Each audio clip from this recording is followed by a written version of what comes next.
আজকে আমরা যে ব্যায়ামটা করবো এটা হচ্ছে লোয়ার পার্টের সবচেয়ে মোস্ট বেসিক এক্সারসাইজ স্কোয়াট। স্কোয়াটে যেটা হয় যে থাই এবং থাইয়ের স্ট্রেংথ বাড়ে, ফ্যাটটা কমে এবং back muscle like hamstring, glutes সব কিছুরই ডেফিনেশনটা হয়। তো স্কোয়াটের থেকেই আপনারা কিভাবে আবার পাশাপাশি তার সাথে ডেফিনেশনের পাশাপাশি আপনারা ফ্যাটটা বার্ন করবেন। যে একটা ব্যায়ামে হচ্ছে যে আমার ডেফিনেশনটা আসছে, কাট আসছে, কিন্তু সেটা দেখা যাচ্ছে না ফ্যাট লেয়ারের জন্য। তো ফ্যাটটা বার্ন করতে যাচ্ছি তখন ডেফিনেশনটা হচ্ছে না, কিন্তু কিভাবে একটা ব্যায়ামে দুটোই হবে, যে ফ্যাটটাও বার্ন হবে এবং ডেফিনেশন মানে কাটটাও আসবে।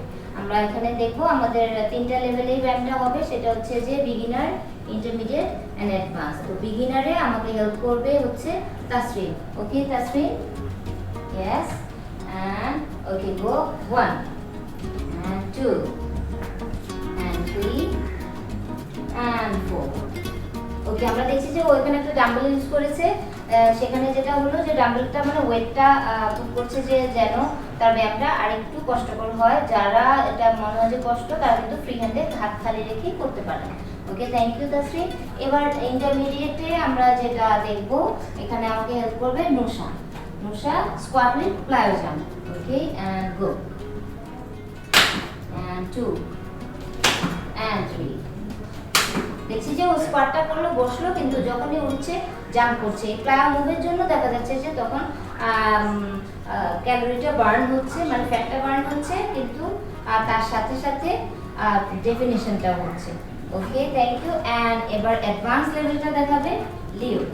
ওকে, and Leo go, and 1 good, 2 and last one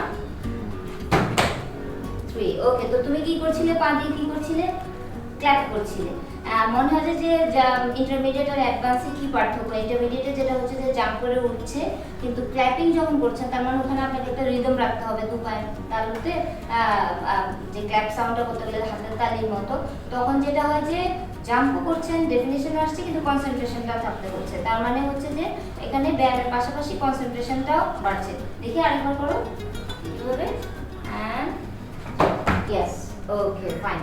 তো আমরা এখন দেখব যে একসাথে তিনটা মুভি দেখব, যেন দর্শকরা বেছে নিতে পারেন যে ওনারা কোন লেভেলে আছেন এবং কোথা থেকে শুরু করবেন।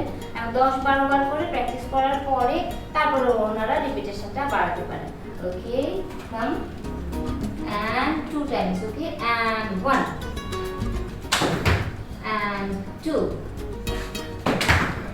ফাইন। তো ফ্যামিলি সহ যখন আপনারা করবেন, যার যে বয়স অনুযায়ী সেটা কিন্তু ব্যাপার না। অনেক সময় অনেক ছোটরা অনেক ভালো করে, অনেক বয়স্করা তেমন করতে পারে না, আবার অনেক বয়স্করা অনেক ভালো করে, ছোটরা পারছে না। নিজেরা একটু চেক করে নেবেন যে কে কোন লেভেলে আছেন, একসাথে করবেন এবং এনজয় দ্য ওয়ার্কআউট।